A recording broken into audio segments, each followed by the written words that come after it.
కనులుగా మూశావు. అందరూ సుఖపడి సంగమే కోరుతూ మందిలో మార్గమే వేశావు.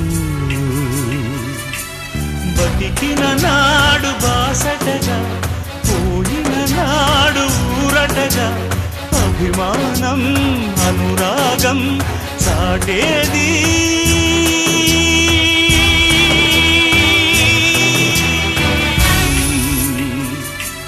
నలుగురు నేడు పదుగురిగా పదుగురు వేలు వందలుగా నీ వెనకే అనుచరులై నడిచారు.